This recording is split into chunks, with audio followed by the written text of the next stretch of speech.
Episode की शुरुआत में हमें उस लड़की को दिखाया जाता है जो अपनी पावर्स को बढ़ा रही होती है और फिर उसके बाद हम देखते हैं उसके पीछे एक जहरीला सांप आ जाता है। वो वूजी से कहती है, क्या तुम इसे देख के चौंक गए? वूजी अपने पावर्स का इस्तेमाल करता है और उस सांप के साथ जो भी उसकी पावर्स होती है उन सभी को गायब कर डालता है। वो गुस्से में वूजी की तरफ आगे बढ़ रही होती है। वो कहती है, तुम्हारी इतनी हिम्मत। वो वूजी पे हमला करती है लेकिन वूजी उसके हमले को आराम से रोक लेता है। उसके बाद वो उस लड़की को दूर फेंक देता है। उसके बाद वो बंदा वूजी पे हमला करने के लिए आता है। वो कहता है, तुम्हारी इतनी हिम्मत, तुमने उसे चोट पहुंचाया। लेकिन वूजी उसके चेहरे पर एक जोरदार लात मारता है और वो भी दूर जाके गिरता है। उसके बाद हम देखते हैं वो लड़की पेड़ पे जाके फंस चुकी होती है। वूजी उससे कहता है, तुम दोनों जल्दी करो और इस मेंशन से दफा हो जाओ। अब सीन चेंज होता है। वूजी उस लड़की के पास जाता है और कहता है, चलो मैं तुम्हें तुम्हारा कमरा दिखा देता हूँ। उसके बाद वो लोग उसके कमरे के अंदर जाते हैं। वो रूम बहुत ज़्यादा बड़ा होता है। वो लड़की अपने इस नए रूम को देखकर बहुत ज़्यादा खुश होती है। वो वूजी को कहती है, तुम्हारा बहुत बहुत शुक्रिया। उसकी मॉम भी अपनी बेटी को देख के बहुत ज़्यादा खुश होती है। तभी पीछे से एक बटलर आता है। वो कहता है, मास्टर मैं उन्हें भी अपने साथ ले आया हूँ।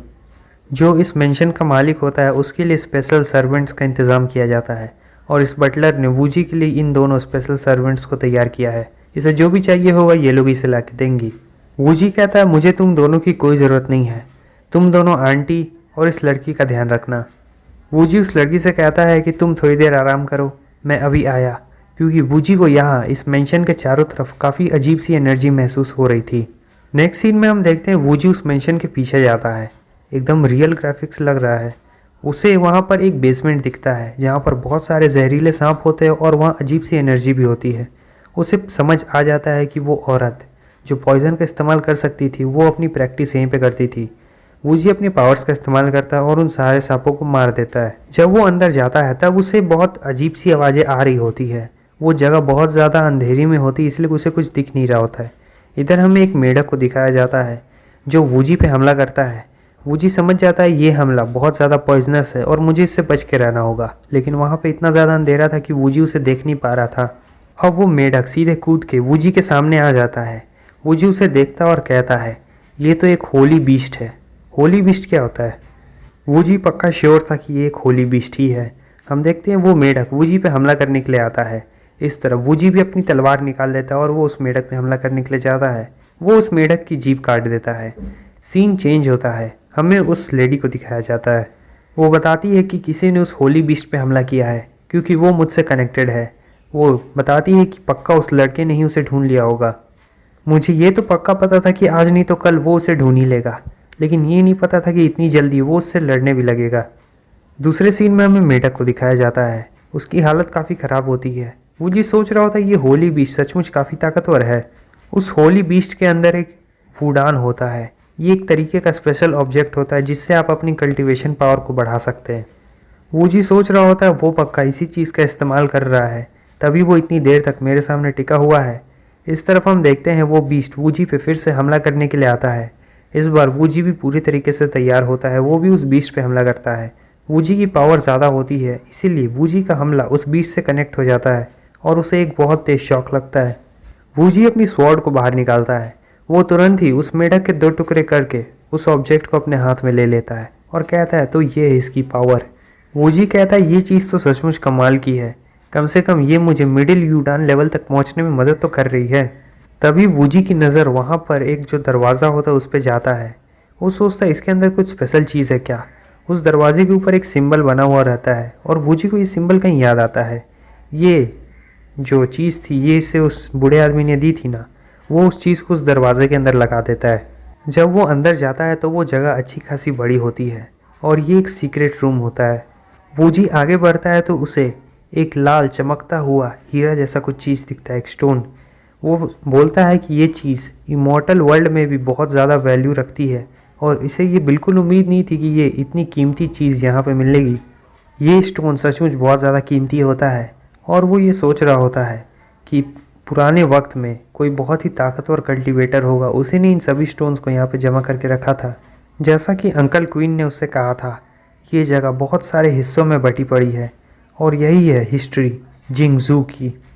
वो इधर उधर सभी चीज़ों को देख रहा था तभी उसकी नज़र एक छोटे से चाकू पे जाती है और ये भी एंशिएंट टाइम का होता है।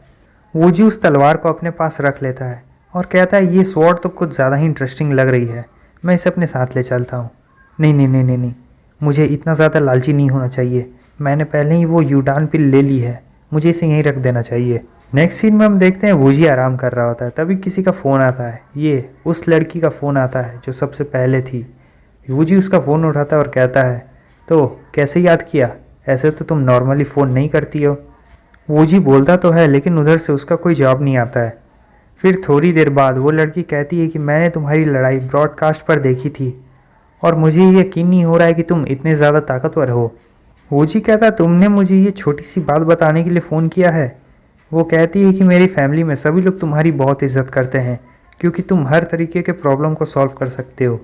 वूजी उससे कहता है, तुम ऐसी तो बिल्कुल नहीं थी, कुछ हुआ है क्या? तुम ऐसा अजीब व्यवहार क्यों कर रही हो? तुम ऐसे पहले कहीं बात नहीं करती थी। इस तरफ हमें एक डेविल को दिखाया जाता है जो कि उसी का फॉर्म होता है। वो उस लड़की से कह रही होती है, तुम्हें क्या अभी यही लगता है कि वो तुम्हारा बॉडीगार्ड बन के रहेगा, यहाँ तक कि वो तुमसे अभी हज़ारों किलोमीटर दूर है। वो लड़की वूजी से कहती है, क्या तुम अभी भी वही मूली हो जिसे मैं जानती थी? वूजी कहता, हाँ हाँ, मैं वही मूली हूँ जिसे तुम जानती थी, और भला तुमसे अच्छा और मुझे कौन जान सकता है।